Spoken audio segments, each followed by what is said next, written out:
जय हिंद दोस्तों, स्वागत है आपका आदर्श प्रतियोगिता एकेडमी में। आज का सेशन शुरू करते हैं संघ एवं राज्य क्षेत्र, जो संविधान का पार्ट 5 होगा। प्रश्न नंबर 1 दे रखा है। प्रश्न नंबर 30 से शुरू करते हैं, जो कि हमने 29 तक करा दिए थे, वही सीरीज चल रही है।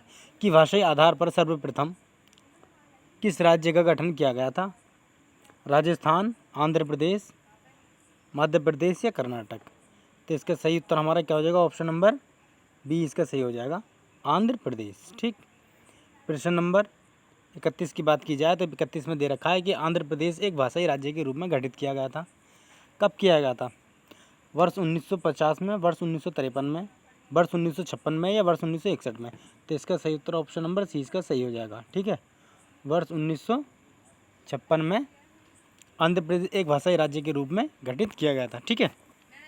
प्रश्न नंबर 32 की बात की जाए तो 32 में दे रखा है कि किस राज्य की राजधानी का नाम स्वतंत्रता प्राप्ति के बाद अभी तक नहीं बदला है? तमिलनाडु, उत्तर प्रदेश, केरल या फिर उड़ीसा? तो इसका सही उत्तर क्या हो जाएगा? Option number D, Orissa.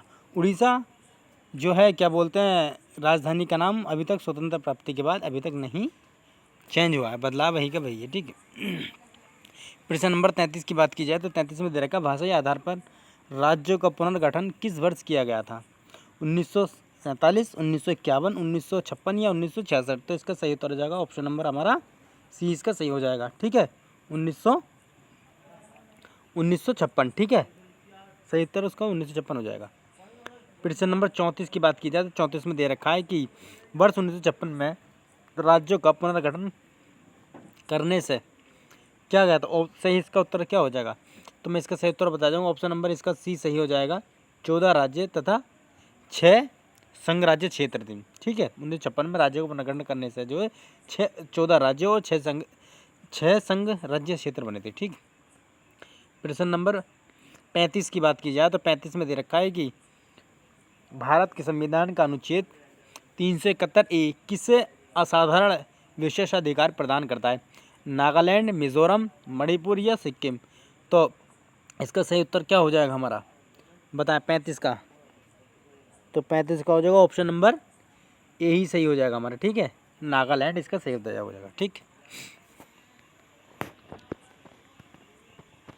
प्रश्न नंबर 36 की बात की जाए तो 36 में दे रखा है भारत के संविधान का निम्नलिखित में कौन सा अनुच्छेद असम राज्य के लिए एक विशेष उपबंध से संबंधित है ना? अनुच्छेद 371 या अनुच्छेद 371 अनुच्छेद 371 या अनुच्छेद 371 इसका सही उत्तर क्या हो जाएगा? तो 36 का उत्तर हमारा का ऑप्शन नंबर बी इसका सही हो जाएगा, ऑप्शन नंबर बी। ठीक है, अनुच्छेद 371 जो है हमारे असम राज्य के लिए विशेष उपबंध है। ठीक है। प्रश्न नंबर 37 की बात की जाए तो 37 में दे रखा है कि अनुच्छेद 370 में संशोधन करके किस राज्य की विधान परिषद को समाप्त कर दिया गया है? तो जम्मू कश्मीर, दमन दीव, लद्दाख या दिल्ली? तो ऑप्शन नंबर इसका ए ही ठीक हो जाएगा। ठीक है, जम्मू कश्मीर। आप बताएं विधान परिषद किन किन राज्यों में है? ठीक, कमेंट करके बताएं मुझे।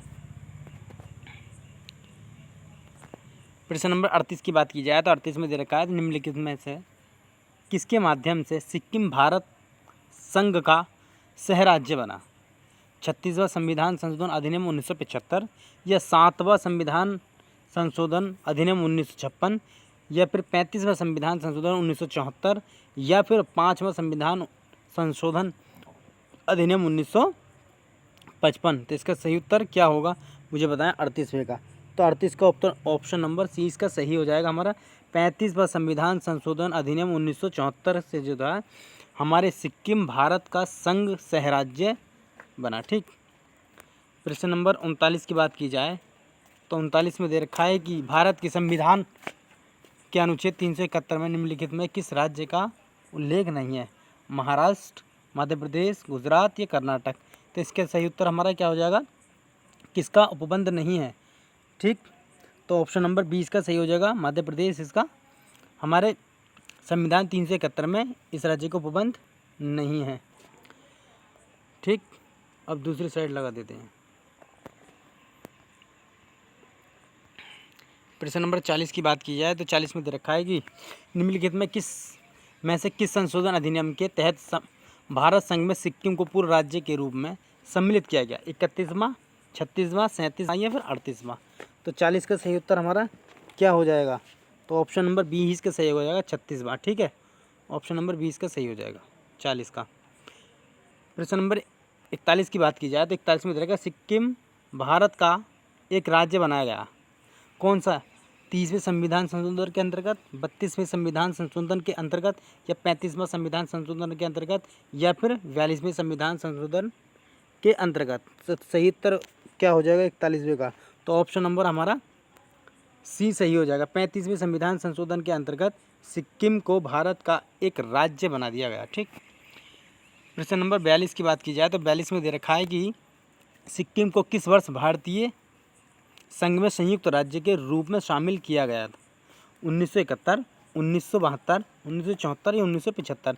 देखिए पीछे भी कहा गया, ये प्रश्न बार बार रिपीट हो रहा है और ये SSC 2002 में आया। तो बताएं कि सही उत्तर इसका ऑप्शन नंबर डी इसका सही हो जाएगा, 1975। ठीक है। प्रश्न नंबर 43 की बात की जाए तो मध्य प्रदेश राज्य का गठन कब हुआ? 1 नवंबर 1959, 1 सितंबर 1956, 1 नवंबर 1956 या 1 सितंबर 1951? इसका सही उत्तर उसका क्या हो जाएगा 43 का? तो ऑप्शन नंबर सी ही इसका सही होगा, 1 नवंबर 1956 को हमारे मध्य प्रदेश का गठन हुआ। ठीक। प्रश्न नंबर 44 की बात की जाए तो 44 में दे रखा हरियाणा राज्य कब बना? 1 नवंबर 1966 या 1 अक्टूबर 1966, 1 सितंबर 1966 या 1 नवंबर 1965? 44 का उत्तर क्या हो जाएगा? ऑप्शन नंबर ए ही सही हो जाएगा, 1 नवंबर 1966 को हरियाणा राज्य, ठीक है, का गठन हुआ। ठीक। प्रश्न नंबर 45 की बात की जाए तो 45 में दे रखा है कि छत्तीसगढ़ राज्य स्वरूप में आया, कब आया? तो 1 नवंबर 2002 को। इसका सही उत्तर क्या हो जाएगा? तो ऑप्शन नंबर ए ही सही हो जाएगा। ठीक है, 1 नवंबर 2002 को छत्तीसगढ़ राज्य का गठन हुआ। ठीक। प्रश्न नंबर 46 की बात की जाए तो 46 में दे रखा है कि उत्तराखंड राज्य की स्थापना कब हुई? वर्ष 1999, 2000 में या 2001 या 2002?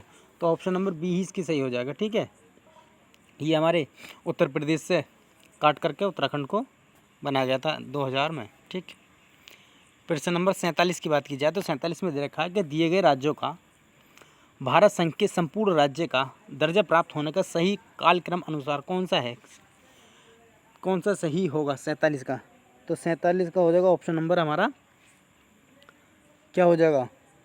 ऑप्शन नंबर बी सही हो जाएगा, नागालैंड, हरियाणा, सिक्किम, अरुणाचल प्रदेश, इनका ये कालक्रम है। ठीक। प्रश्न नंबर 48 की बात की जाए तो 48 में दे रखा है कि निम्नलिखित राज्यों का निर्माण सही अवरोही क्रम है। अवरोही मतलब बड़े से छोटा। ठीक। कौन सा सही होगा 48 का? तो ऑप्शन नंबर हमारा डी ही सही होगा, हरियाणा, महाराष्ट्र, राजस्थान। ठीक है। ठीक, हरियाणा, महाराष्ट्र, फिर है राजस्थान। ठीक। प्रश्न नंबर 49 की बात की जाए 49 की तो 49 में दे रखा है कि भारत में एक नया राज्य सृजित करने वाले विधेयक को पारित होना अनिवार्य है। कहाँ से? संसद में साधारण बहुमत तथा कम से कम 2/3 राज्यों का समर्थन द्वारा, या फिर संसद में साधारण बहुमत द्वारा या संसद में 2/3 बहुमत तथा कम से कम 2/3 राज्यों का अनुसमर्थन द्वारा, या उपरोक्त में से कोई नहीं? तो इसका ऑप्शन नंबर सी बी सही हो जाएगा, संसद में साधारण बहुमत द्वारा जो है एक नए राज्य का सृजन किया जाता है। ठीक है। प्रश्न नंबर 50 की बात की जाए तो 50 में दे रखा है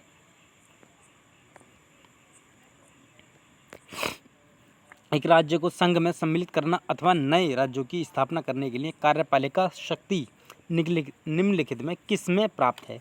संसद को, लोकसभा को, राजनीतिक दलों को या केंद्र सरकार को? तो 50 का सही उत्तर हमारा क्या होगा? तो ऑप्शन नंबर ए ही हमारा सही होगा। ठीक है, संसद को। ठीक, ऑप्शन नंबर ए। प्रश्न नंबर 51 की बात की जाए तो 51 में दे रखा है, भारत में संघ राज्यों का प्रशासन होता है राष्ट्रपति द्वारा, उपराज्यपाल द्वारा, गृह मंत्री द्वारा या प्रशासक द्वारा। देखिए संघ राज्य क्षेत्रों की बात की जाएगी, है ना। 51 में जो संघ राज्य क्षेत्रों का प्रशासन किस में होता है, मतलब किसके द्वारा चलाया जाता है, तो ऑप्शन नंबर ए ही सही हो जाएगा, राष्ट्रपति द्वारा हमारे संघ राज्यों का प्रशासन जो है चलाया जाता है। ठीक। प्रश्न नंबर 52 की बात की जाए तो 52 में दे रखा है कि निम्नलिखित में कौन सा संघ राज्य क्षेत्र नहीं है, अंडमान निकोबार द्वीप समूह, दमन द्वीप, गोवा या फिर पुदुचेरी।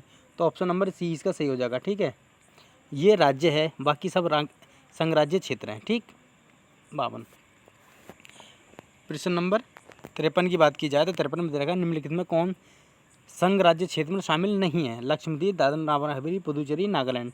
तो ऑप्शन नंबर डी हमारा इसका सही हो जाएगा, नागालैंड जो है संघ राज्य क्षेत्र में शामिल नहीं है, बाकी लक्षद्वीप, दमन द्वीप और पुडुचेरी हैं शामिल। वर्ष 1954। प्रश्न नंबर 54 की बात की जाए, वर्ष 2002 में दमन एवं द्वीप को किस केंद्र शासित प्रदेश के अंतर्गत मिला दिया गया, दादर एवं नागर हवेली, लक्षद्वीप, लद्दाख, अंडमान निकोबार। तो ऑप्शन नंबर ए ही इसका सही हो जाएगा, दमन, दादर एवं नागर हवेली। ठीक।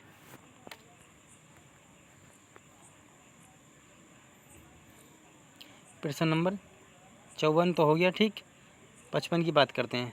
55 में दे रखा है कि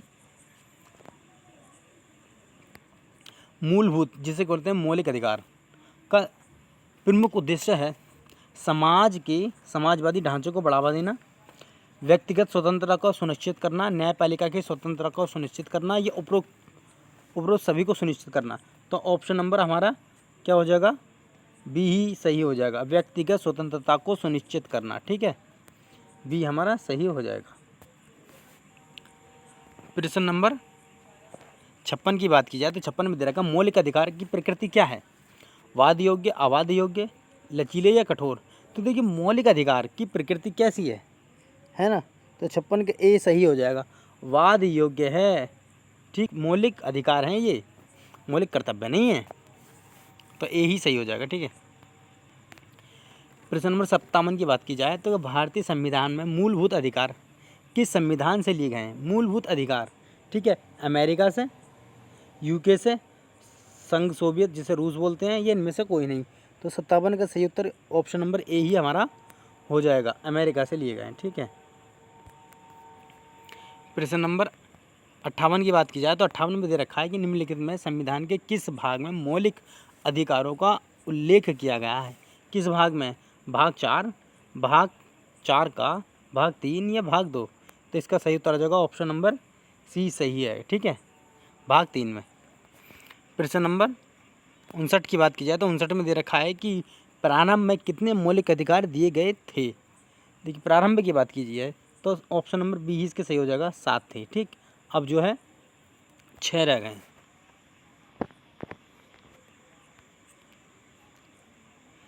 प्रश्न नंबर 60 है, 60 दे रखा है कि ये प्राथमिक अधिकार था किंतु अब केवल कानूनी अधिकार है। अभी पीछे एक प्रश्न था उसी से अकॉर्डिंग है, उसी से रिलेटेड है, क्या है, शफ़क़ाती हक, जायदाद का हक, शोषण के खिलाफ हक या मजहबी आज़ादी का हक। तो ऑप्शन नंबर 20 का सही हो जाएगा, आज़ादी, जायदाद का हक। ठीक है, 60 का बी। प्रश्न नंबर 61 की बात की जाए तो 61 में दे रखा है कि निम्नलिखित में से किसको संविधान द्वारा मौलिक अधिकारों को लागू करने की शक्ति दी गई है, भारत के सभी न्यायालयों को, भारत के सभी न्यायालयों को, संसद को, राष्ट्रपति को, या सर्वोच्च न्यायालय एवं उच्चतम न्यायालय को। तो इसका ऑप्शन नंबर हमारा डी सही होगा। ठीक है, सर्वोच्च न्यायालय एवं उच्चतम न्यायालय को। प्रश्न नंबर 62 की बात की जाए तो 62 दे रखा है कि निम्नलिखित में से क्या उच्च न्यायालय और उच्चतम न्यायालय दोनों की अधिकारिता अधीन है, किसमें, संविधान के उल्लेख के विरुद्ध संरक्षण में, केंद्र और राज्यों के बीच विवाद में, राज्यों के बीच परस्पर विवाद में, मूल अधिकारों को संरक्षण में।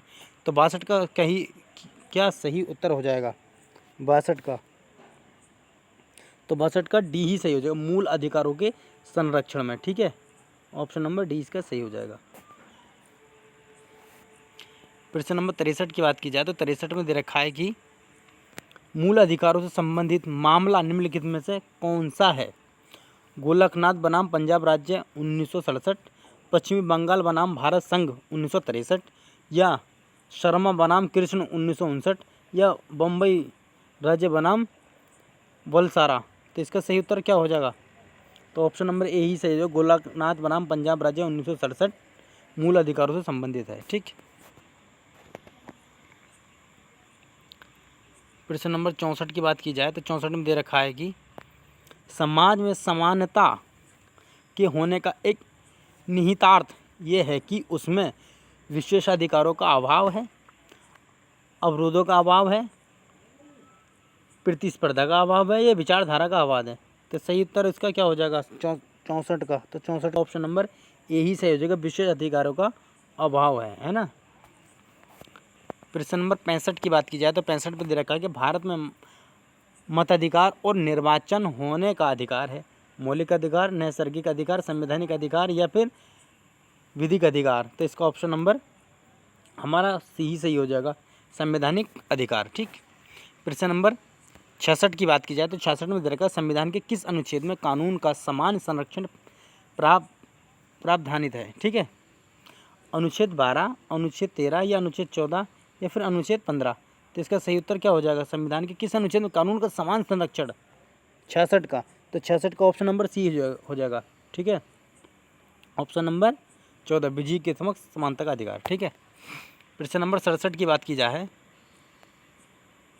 तो 67 में दे रखा है कि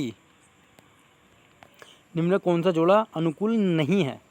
देखिए, कौन सा अनुकूल मतलब सही नहीं है। अनुच्छेद 14 विधि के अनुसार समानता, कहीं ना कहीं ठीक लग रहा है। अनुच्छेद 16 समान अवसर, ये भी ठीक लग रहा है। अनुच्छेद 17 उपाधियों का अंत, नहीं, ये गलत है। अनुच्छेद 18 सैनिक उपाधियों की अनुमति, ये सही है। तो ऑप्शन नंबर हमारा सी ही गलत है, अर्थात हमारा उत्तर हो जाएगा सी। ठीक, 17। ठीक है, तो आज की क्लास इतनी थी, मिलते हैं फिर।